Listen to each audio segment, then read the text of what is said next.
ძვირფასო ტელემაყურებლებო, მოგესალმებათ სატელევიზიო გადაცემა მომლოცველი და მისი წამყვანი გოგიტა მელიქიძე. მზად ვართ თქვენ და სამსახურად და დღეს ეს გადაცემა და ამ გადაცემის სულისკვეთება ეძღვნება ძალიან ძვირფას და მე ვიტყოდი ძალიან ნიშანდობლივი სიწმინდის მქონე განსაკუთრებულ წმინდანს იოანე მანგლელს.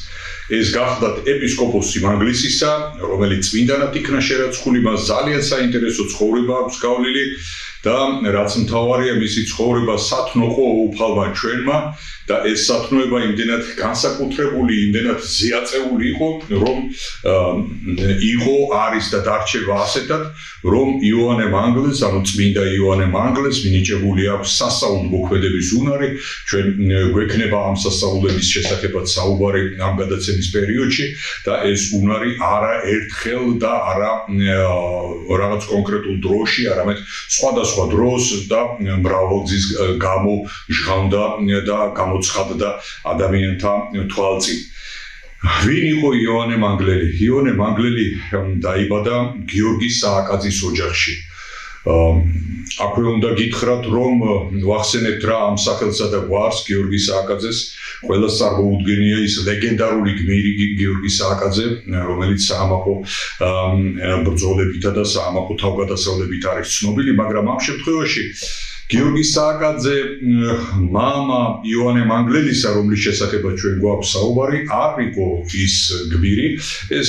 სააკაძეების გვარის ერთ-ერთი წარმომადგენელი გახლდათ, რომელსაც გიორგი ერქვა სახელი. კეთილმორწმუნე გახლდათ თვითონ გიორგი სააკაძე,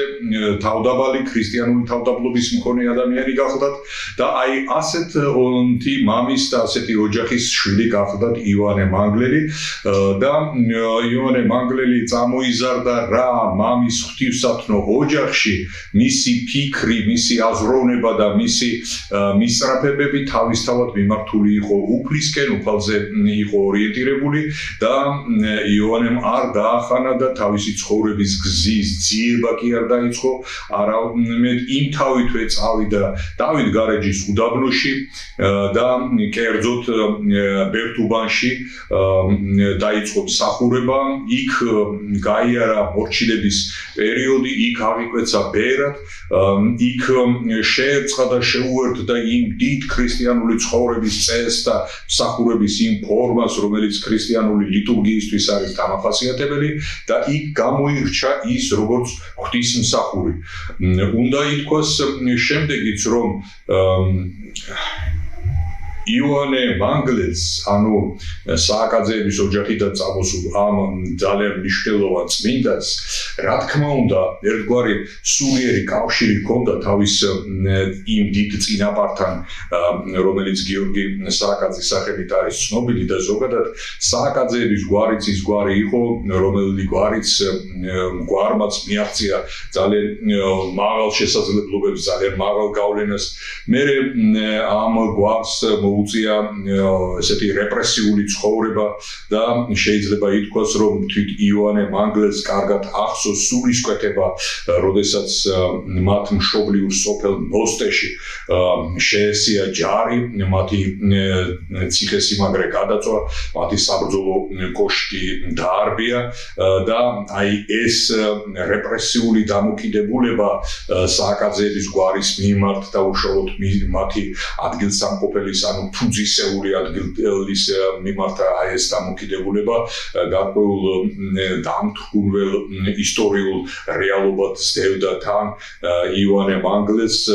და აი ეს მისი ცხოვრების თანამგზავრი იყო, მაგრამ მეორეს მხრივ შეიძლება თამამად ითქვას, რომ იოანე მანგლელისათვის ასევე თანამგზავრი და ისეთი ცხოვრების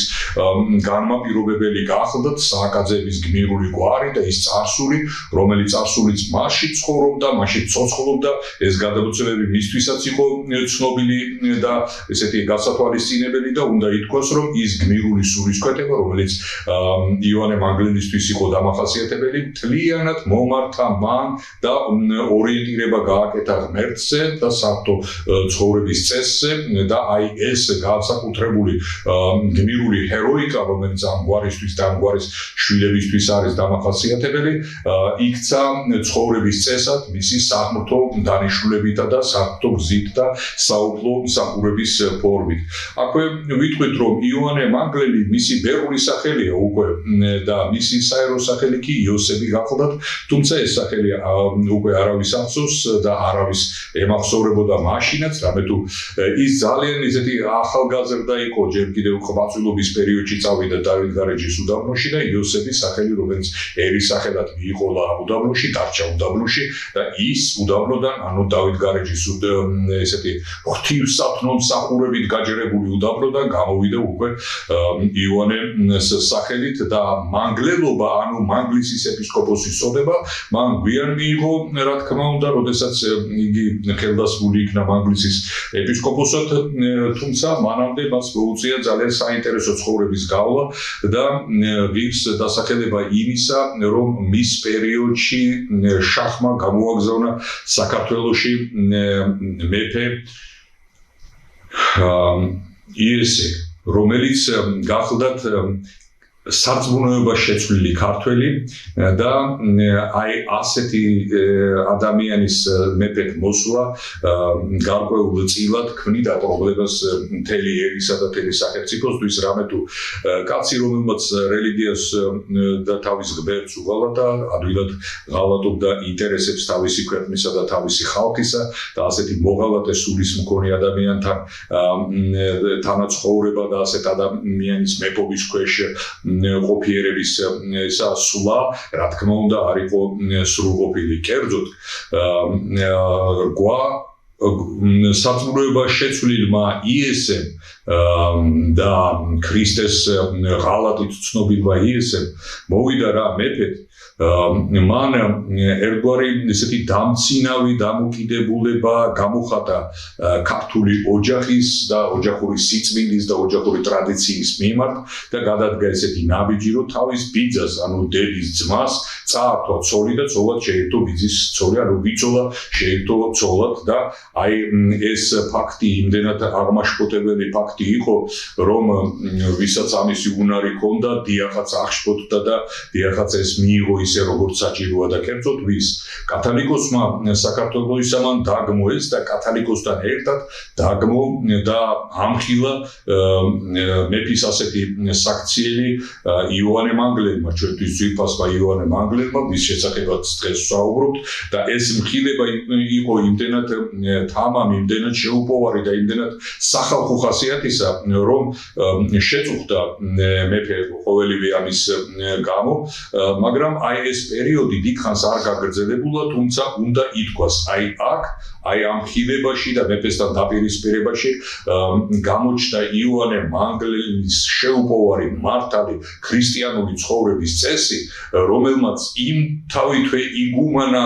და გაისიგრძეგანა პრობლემის მნიშვნელობა, რომ თუ მეფეს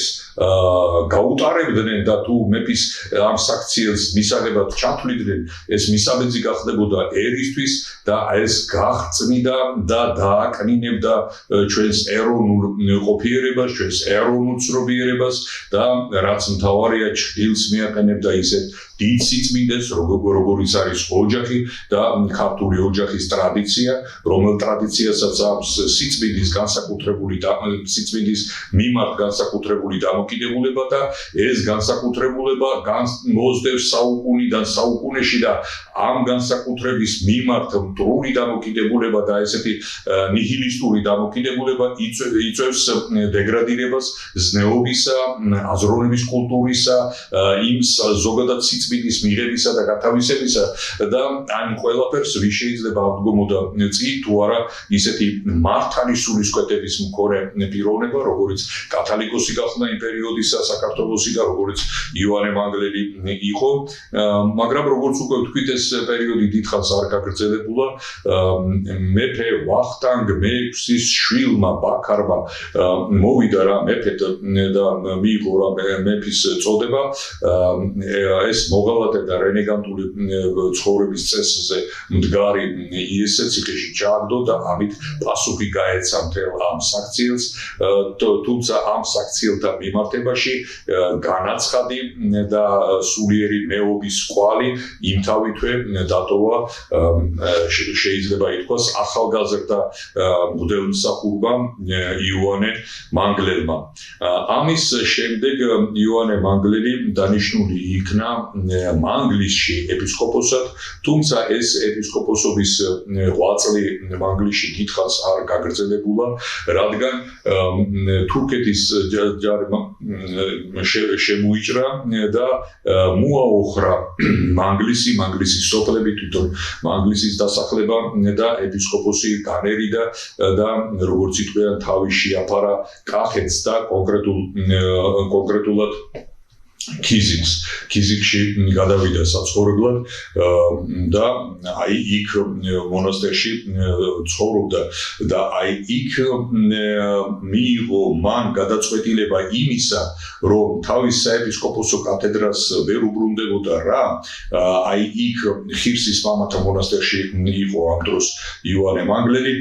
თავშეფარებული და სწორედაც ხირსის მამათა მონასტერში მიიღო გადაწყვეტილება ისეთი მისიონერული გადაწყვეტილება რომ აეღო სახარება როგორც ცოცხალი სიტყვა უფლისა ჩვენისა აეღო ჯვარი როგორც ნიშანი რწმენისა და შეუღალავი და დაუმარცხებელი ნიშანი რწმენისა ჩვენისა და აი ამ სახარებითა და ჯვრით დაეწყო მისიონერული საქმიანობა მან მოიარა კახეთის სოფლები მოილოცა შეხვდა უამრავ ადამიანს რაღაცა სულიერი მხნეობა შთაბერა მათ ამის შემდეგ ის გადავიდა ჩრდილო კავკასიაში დაღესტანში და იქ იქადაგა ქრისტეს რჯული იქ უკადაგა ქრისტეს რჯული და ერთგვარი საგანმანათლებლო საქმიანობა აწარმოა ლეკებს შორის და უნდა ითქვას რომ მას გამოჩნდა საზოგადოება რომელიც იქ გაგებით შეხვდა მას და თანამოაზრეები გახდნენ იოანე მანგლელისა და ამან მისცა საფუძველი იოანე მანგლელს რომ დარუბანში მას აეშენებინა ეკლესია ჯერ ააშენა ხის ეკლესია სადაც მსახურობდა და ლიტურგიას აღავლენდა და ეს დარუბანდის ხის ეკლესია შემდეგ იმავე ადგილზე სადაც ეს ხის ეკლესია იყო აშენებული მოიდომეს და ააშენეს ესეთი ქვითკირის ეკლესია კაპიტალური ეკლესია და უნდა ითქვას რომ ამ საქმიანობაში იოანე მანგლელს თან ახლდა 11 მღვდელი რომელიც აი მანგლისიდან გაყვენ თან თავის ეპისკოპოსს და თანამსახურობდნენ მასთან და აი ეს 11 მღვდელი მსახურობდა რა იოანე მანგლელთან აი ერთად ქმნიდნენ იმ სულიერ რაობასა და იმ სულიერ ძალისხმევას რომელმაც საშუალება მისცა იმისა რომ დაღესტანში აეშენებინათ ქრისტიანული ეკლესია და დაღესტანში ეკადაგათ და დაღესტანში ემსახურათ უფლისა ჩვენისათვის აქვე ცნობილი გახდა იოანე მანგლელისთვის რომ ასტრახანში იყო საქართველოს ყოფილი მეფედ ყოფილი ვახტანგ მეექვსე ეს ცნობილი განმანათლებელი საქართველოსი და ძალიან კარგად იცოდა იოანე მანგლელმა რომ მას თან ახლდა ქართველთა საკმაოდ დიდი წარმომადგენლობა როგორც ისტორიაში არის ცნობილი როდესაც ვახტანგ მეექვსე წავიდა რუსეთში და რუსეთის სამეფო კარზე დაიწყო ძიება საქართველოს ბედისა და იმ მხარდაჭერისა რომელიც საქართველოს ჭირდებოდა და აი ამ ძიების პროცესში იყო ვახტანგ მეექვსე ეს ხანი ეს პერიოდი მას გაუგრძელდა გარკვეულწილად შემდეგ რუსეთის იმპერატორმა იგი მიავლინა ასტრახანში და ასტრახანში მისცა გარკვეული ცხოვრების წესი და შესაძლებლობა და ასტრახანში გადავიდა ვახტანგ მეექვსე და მას გაჰყვა თან ის ქართული წარმომადგენლობა რომელიც ვახტანგს ახლდა თან და ამ ქართული წარმომადგენლობის შესახებ უნდა ითქვას შემდეგი რომ ეს იყო 200 კაციანი წარმომადგენლობა ქართულ მხედართან ესენი არა მხოლოდ მხედრები იყვნენ არამედ უპირველესი მხედრები იყვნენ მეფისა ამავე დროს იყვნენ განათლებული კაცები წიგნიერი კაცები რომელიც მეფის კარზე ტრიალობდნენ რომელიც ფლობდნენ აზროვნების კულტურას და ესეთი რჩეული ქართველთა რჩეული რაზმეული ახლდა ვახტანგ მეფეს და რა თქმა უნდა ესენი იყვნენ ასტრახანში, სადაც გული მიუწევდა წმინდა იოანე მანგლეს, წავიდა ასტრახანში, შეხვდა მეფეს, გაიხარა ქართველთა წარმომადგენლობამ, ესეთი ცხოველმყოფელური სულისკვეთების მქონე ეპისკოპოსის იქ ჩასვლამ და იქვე დაიწყო მსახურება სადაც საცხოვრისი იყო ჩვენი ქართველებისა და სათვისტომო იყო ასტრახანისში მცხოვრები ქართველების სათვისტომო იყო იქ სამების სახელობის ეკლესია ააშენეს და დაიწყო მსახურება ამ ეკლესიაში იოანე მანგლელმა და ეს მსახურება და ეს ერთობა აი ამ ქართულ ელიტარულ წარმომადგენლობასთან ელიტარულ ჯგუფთან და მათ შორის ვახტანგ მეფესთან იყო ძალიან საინტერესო ესეთი აზროვნებით ფიქრით სამშობლოს გადარჩენაზე ზრუნვითა და იმ გეგმებით თუ რა გზას წეოდნენ და თუ როგორ ეშველათ თავისი ქვეყნისთვის და ეს ფიქრად რჩებოდა, მაგრამ იოანე მანგლელი კვლავაც რჩებოდა ისეთი გულანთებული მსახური უფლისაჩვენისა და მისი მსახურება ერთ ადგილზე, ერთ რაღაც გარკვეულ ისეთი რეალობებში ვერ ეტევოდა და ახალ სივრცეებს მოითხოვდა და ეს სივრცე აღმოჩნდა, რომ მან გაიგო, რომ ოსეთში იყო დაკნინებული ქრისტიანული რელიგია, ოსები სხვა ჩრდილოელი კავკასიის ჩრდილოელი ხალხის მსგავსად ესეთი მერხევ მდგომარეობაში იყვნენ და იყო ფაქტები და იყო შემთხვევები სარწმუნოების შეცვლისა და მათ ჭირდებოდათ სულიერი შეშველება, ანუ აი ამ ქრისტიანული წარმომავლობის მქონე ოსებს ესაჭიროებოდათ ახალი სულიერი ძალისხმევა და აი ამ ძალისხმევის აღსრულება იყო თავის თავზე იოანე მანგლელმა წამოუვიდა ოსეთში, შექმნა იქ ასევე ღვთისმსახურების ფორმა, ისეთი სადღეღამისო მსახურების ფორმა, სიცოცხლით სავსე მსახურების ფორმა, რამაც დიდი სულიერი ნუგეში მისცა ქრისტიანებს, ერთგვარად გამოაცოცხლა ეს ქრისტიანული რელიგიური კულტურა ოსებში და იოანე მანგლელი არა მხოლოდ აი ამ მსახურებით შემოიფარგლა, არამედ მან შექმნა პროგრამა, განსაკუთრებული პროგრამა, ისეთი წერილობითი სახით ჩამოაყალიბა ეს პროგრამა და ეს პროგრამა ეძღვნებოდა ოსებში ქრისტიანული რელიგიის აღდგენისათვის საჭირო პროგრამა, საჭირო კონცეფცია, თუ შეიძლება ასე ითქვას. ეს წერილობითი დოკუმენტი წარუდგინა სინოდმა მოიწონა ეს მისი გადაწყვეტილება და აი ამ მოწონებისა და აი ამ დადებითი შეფასების შემდეგ გამოიყო გარკვეული თანხები იმისთვის, რომ ხელშეწყობა ქონებოდათ ოსეთში ქრისტიანული რელიგიის ქადაგებასა და იმ მისიონერულ საქმიანობას, რომელსაც იოანე მანგლელი უდგა სათავეში და შეიქმნა კომისია, სპეციალური კომისია, რომელი კომისიის ხელმძღვანელად და თავმჯდომარედ დაინიშნა იოანე მანგლელი და უნდა ითქვას, რომ იოანე მანგლელი სიცოცხლის ბოლომდე ხელმძღვანელი იყო ამ კომისიისა და ოსებში ქრისტიანული რელიგიის გამტკიცებას, ქადაგებას, მსახურებას, ცოცხალ ურთიერთობას უფალთან უწყობდა ხელს და აი ამ ძალისხმევით მოღვაწეობდა ის და სწორედაც ოსეთში ყოფნის პერიოდში მან შეიტყო ქართული დასახლება ჩრდილო კავკასიაში, სადაც შემდეგ ქართველები ამ დასახლებას და ამ ტერიტორიას იყენებდნენ საქართველოსთან საზაფხულო საძოვრების სახით, გადაყავდათ ცხვარი და აი ამ ცხვრის საძოვრად იყენებდნენ ამას, ანუ ერთგვარი მომთაბარე ცხოვრება იყო, მაგრამ აქ არა მხოლოდ მომთაბარეობა იყო, არამედ მუდმივ მაცხოვრებელი ქართველებიც იყვნენ ამ არეალში, ამ ლოკაციაზე და გაემგზავრა იქ იოანე მანგლელი, დაიწყო მსახურება მათთან და აი ამ მცირე ჯგუფს ქართველებისას ყიზლარში დასახლებულ ჯგუფს ამოუდგა მხარში მათი სულიერი მხნეობის შტაბების ისეთი ძალისხმევა გამოავლინა და იგრძნეს რა ქართველებმა რომ მათთან იყო ესეთი გულანთებული ეპისკოპოსი თავისი ქვეყნისა და თავისი ხალხისა ერთიურად გაძლიერდნენ, ერთიურად გამტკიცდნენ და ერთიურად უფრო კარგი ქრისტიანები გახდნენ, რამე თუ დაიწყეს მსახურება და ყიზლარში ააშენა ეკლესია, ასევე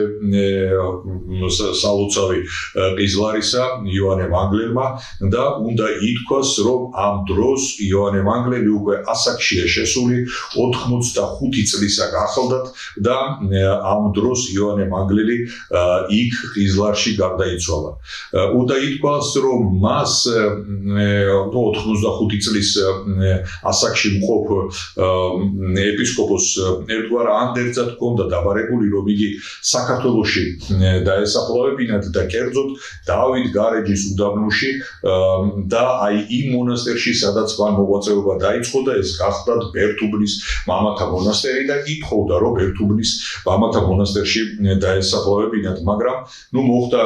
ასე, რომ იგი ყიზლარში გარდაიცვალა და მაშინ ყიზლარიდან მისი გადასვენება ანდერძის თანახმად ვერ მოხერხდა და იგი დაკრძალეს იქვე ყიზლარის ეკლესიაში, მის მიერ აშენებულ ეკლესიაში დაიკრძალა და აი ასე გასრულდა ცხოვრება იოანე მანგლელისა, მაგრამ ცხოველმყოფელი სული მისი, როგორც იყვიან, სიკვდილის შემდეგაც, ანუ გარდაცვალების შემდეგაც აგრძელებს სიცოცხლეს და კონკრეტულ შემთხვევაში სიცოცხლე გააგრძელა სულიერმა ცხოველმყოფელობამ იოანე მანგლელისა და რაში გამოვლინდა ეს ცხოველმყოფელობა? რუსეთის დედოფალს გამოეცხადა და აი იოანე მანგლელის გამოცხადება ჰქონდა და მას პირდაპირ თხოვა, რომ დამაბრუნე სამშობლოში და ხელი შემიწყე, რომ სამშობლოში დაუბრუნდებო. იგუმანა რა ელისაბედი გახლდათ მაშინ იმპერატრიცა რუსეთისა, მაშინათვე მიიღო გადაწყვეტილება, რომ აი ეს ეპისკოპოსის ნეშტი საქართველოში გადმოსვენებინათ, გამოიყო თანხა, გამოიყო ის დასახელდა ის პირები, რომლებიც უზრუნველყოფდნენ აი ამ გადმოსვენებას და უნდა ითქვას, რომ ამ დროს იოანე მანგლელის ძმა, სახელად ნიკოლოზ სააკაძე, რომელიც მსახურობდა მეფის რუსეთის ჯარში და რომელიც პარუჩიკის წოდებას ატარებდა, ეს ისეთი საკმაოდ პრესტიჟული სამხედრო წოდება იყო ამ ჯარში და თავისებური დამსახურებაც ჰქონდა ნიკოლოზ მანგლელს. დაევალა ამ ნიკოლოზ მანგლელს საკუთარი ძმის ნეშტის საქართველოში გადმოსვენება, ჩაუდგა იგი სათავეში, რა თქმა უნდა, დიდი სიხარულით და დიდი ენთუზიაზმით და დაიწყო ყიზლარიდან გადმოსვენება იოანე მანგლელისა, გამოიარა მან თერგის ხეობა და ჩამოვიდა საქართველოში და აი მადლიერმა ქართველმა ერმა ის არ წააბრძანა დავით გარეჯის უდაბნოში და უპირველეს ტაძარში, მთავარ დედა ეკლესიაში, ანუ საკათედრო ტაძარში, თბილისის სიონის საკათედრო ტაძარში მიუჩინეს მას ძვალშესალაგი და დაიკრძალა იქ. უნდა ითქვას, რომ აი ეს დაკრძალვის ადგილიც ისეთი ნიშანდობლივი და განსაკუთრებული ადგილია. ეს ფაქტიურად ამბიონზე, ტაძრის ამბიონზე არის დაკრძალული მარცხენა მხარეს, საკურთხევლიდან მარცხენა მხარეს, იქ სადაც სადიაკვნოშის შესასვლელი კარებია, აი იმ კარების გვერდით დაიკრძალა მაშინ იოანე მანგლელი და ეს ერთ-ერთი საპატიო, ერთ-ერთი გამორჩეული და ერთ-ერთი ძვირფასი ადგილია, თუ გითხავთ ეკლესიის წიაღში და აი ესეთი საპატიო და გამორჩეულობის პატივი მიეცა იოანე მანგლელის ნეშტის დასვენებას. იქ მე ისტორია წერს კიდევაც, აიგო ლუსკუმა ძვირფასი მისთვის, მისი ძვალშესალაგად და აი ეს ძვირფასი ლუსკუმა და მისი ძვალშესალაგის ესეთი განსაკუთრებული განსაკუთრებულობა კიდევ ერთხელ მეტყველებს იმაზე, რომ საქართველომ ნეშტი თავისი წმინდა მამისა იოანე მანგლელისა მიიღო პატივით და როგორც იტყვიან პატივით განუსვენა მას აი ამ უპირველეს ტაძარში, საკათედრო ტაძარში განუსვენა მას. აქვე დაუბრუნდებით დღევანდელ ცხოვრებას და იქ, სადაც იოანე მანგლელი განისვენებს, ეხლა სწორედ მიღებული იქნა გადაწყვეტილება და ჩვენი ძვირფასი, ჩვენი საყვარელი და მე ვიტყოდი ჩვენი საამაყო პატრიარქი ილია მეორე დაიკრძალა ამავე ამბიონზე მხოლოდ იოანე მანგლელის მოპირდაპირე მხარეს, ანუ მარჯვენა საკუთრებიდან მარჯვენა მხარეს. ეს იმდენად ძვირფასი ადგილია და იმდენად ძვირფასი ძალშესალაგია თუ შეიძლება ითქვას ასე, რომ აი ეს პატივი ხვდა პატრიარქს ჩვენსას და მე ვიტყოდი სრულებით დამსახურებულად და სრულებით ისე მიზანშეწონილი იყო, თუმცა აქვე გაგიმხელ და გეტყვით, რომ ეს არჩევანი ამისა და ეს სურვილი თვითონ პატრიარქ ილია მეორეს ჰქონდა თავის სიცოცხლეში გამოთქმული და მქონდა გამოხატული ეს სურვილი, რომ აი აქ დაკრძალვა სასურველი იყო მისთვის და სწორედაც ეს სურვილი და თუ შეიძლება ასე ითქვას ეს ანდერძი შეუსრულა დედა ეკლესიამ და იგი სწორედ იქ არის დაკრძალული და აი სიონის საკათედრო ტაძრის ერთ მხარეს განისვენებს პატრიარქი ჩვენი ილია მეორე და მეორე მხარეს იგივე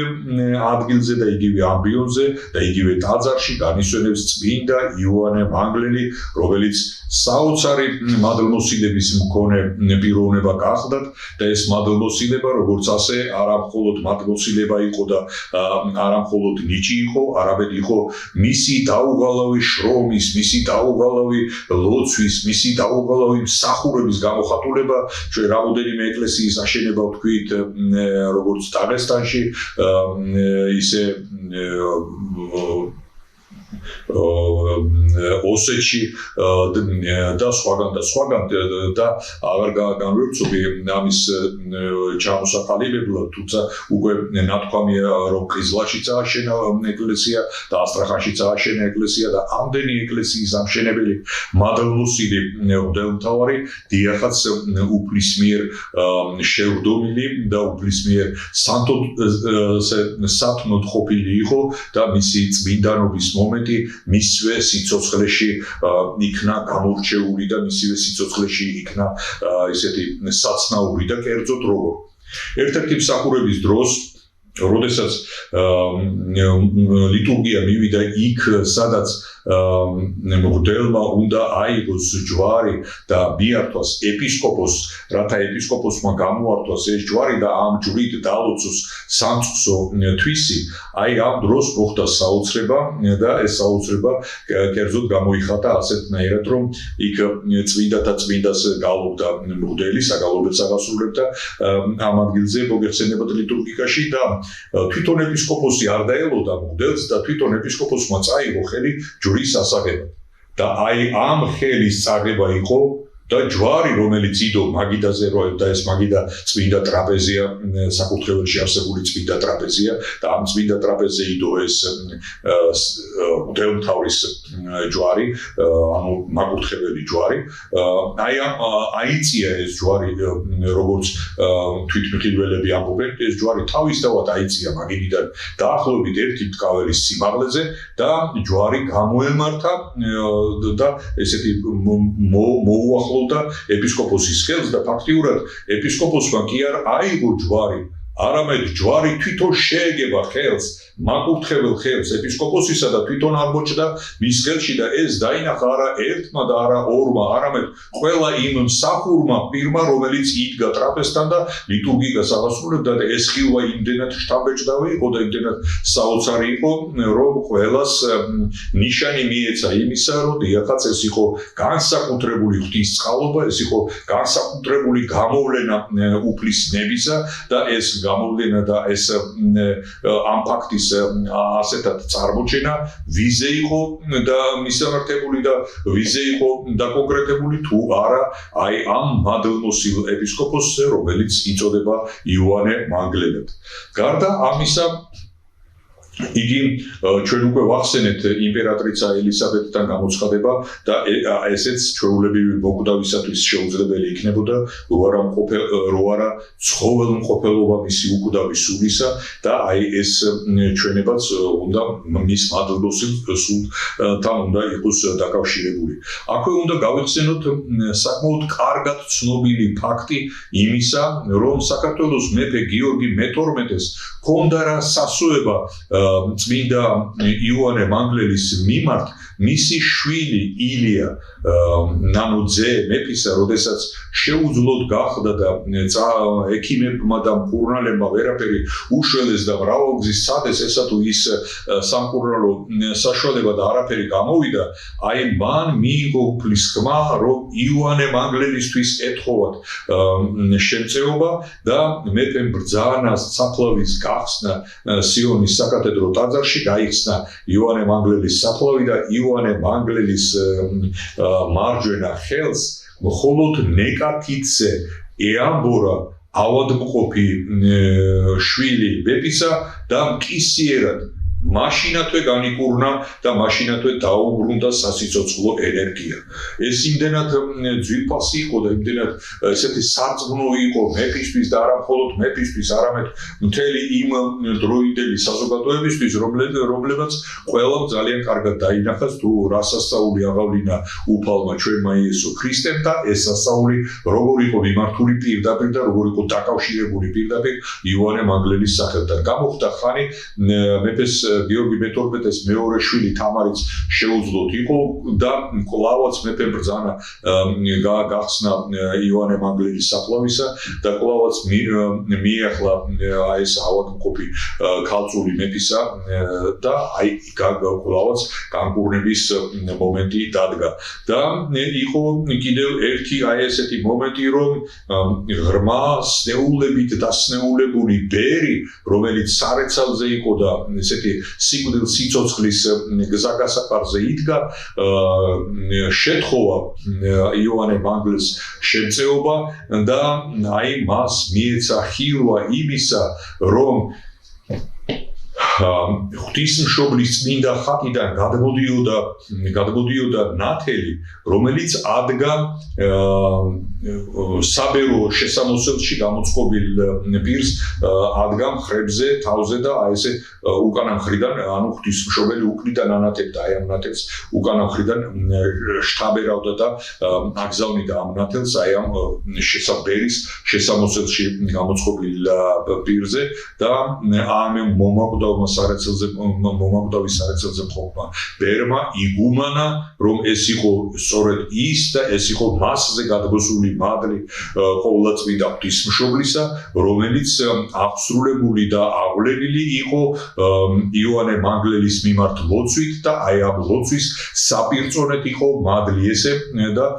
გამოკეთდა ამის შემდეგ, როგორც ცნობილია ის ბერი, გამოჯანმრთელდა, მან კიდევ დიდხანს სიცოცხლა და მადლიერების გრძნობა მთელი სიცოცხლის განმავლობაში თან სდევდა მას იოანე მანგლელისა და იმ ყოვლადწმინდა ღვთისმშობლის მიმართ, რომელზეც აი ეს რომლის საკებაც გაჩნდა. და აქვე უნდა ითქვას ის, რომ იოანე მანგლელის საფლავი იმ თავითვე, როდესაც სიონის საკათედრო ტაძარში იქნა დასაფლავებული და დღემდეც არის ღვთისმშობლის ხატთან ახლოს განისვენებს იოანე მანგლელი და აი ეს სიახლოვეც არა მხოლოდ ფიზიკური სიახლოვე, არამედ ერთგვარ სულიერ სიახლოვესაც გამოხატავს, რამე თუ ჩვენება იყო უკვე იმისა, რომ იოანე მანგლელის მეოხებით ღვთისმშობელი იყო შემწე და ღვთისმშობელი იყო აღმდგენელი იმ ჯანმრთელობისა, იმ დარღვეული ჯანმრთელობისა, რომელიც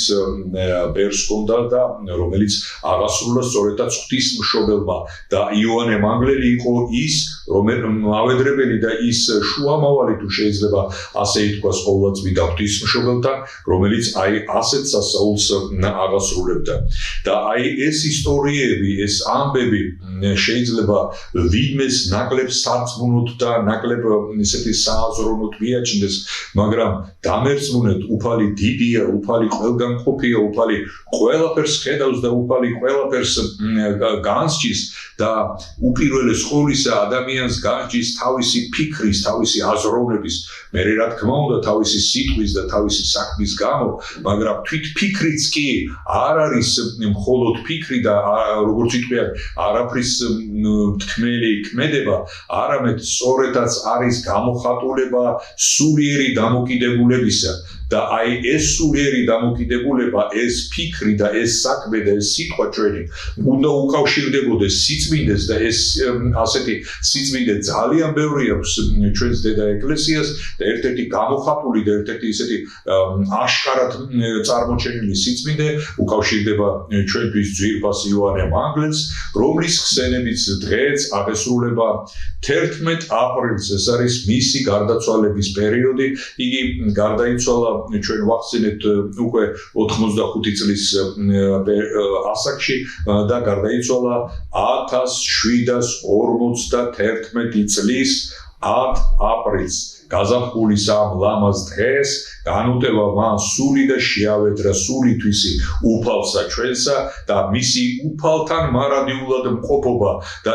მისი უფალთან სასოება კვლავაც და კვლავაც არის იმ ცხოველმყოფელობის მქონე, რომელსაც უნდა მიუმართავდეთ, რომელსაც უნდა ვევედრებოდეთ და რომელსაც უნდა ვიყენებდეთ როგორც საშუალებას ჩვენი დედა ეკლესიის წიაღიდან წამოსული დიდი მადლმოსილებისა, რომელსაც შეუძლია საოცრებები აღასრულოს და ეს საოცრებები რო აღასრულა არა ერთხელ, არა ორჯერ და არა რაიმე სათვალობის ქვეშ ჩამოთვლაც კი ძნელია ჩვენთვის ძვირფასმა წმინდა იოანე მანგლერმა, ეს უკვე ფაქტია და ეს უკვე სახეზეა. ამიტომ უერთგულოთ ჩვენს დედა ეკლესიას, უერთგულოთ ჩვენთვის ძვირფას წმინდა იოანე მანგლებს, რომელიც სასწაულმოქმედი არის როგორც ღვთის ნიჭით დაჯილდოებული წმინდანი ჩვენი დედა ეკლესიისა და ვიყოთ ისინი, ვინც უნდა იყოს უფლის წიაღისა და უფლის სულის მაძიებელი ადამიანები. იოანე მანგლერი სწორედ ასეთი გახდა და სწორედ ასეთმა იოანე მანგლერმა გაიბარჯვა ამ ქვეყნიურ ცხოვრებასთან და ცხონდა სული მისი წიაღსაში და უფლისა ჩვენისასა. მადლობა თქვენ ყურადღებისთვის.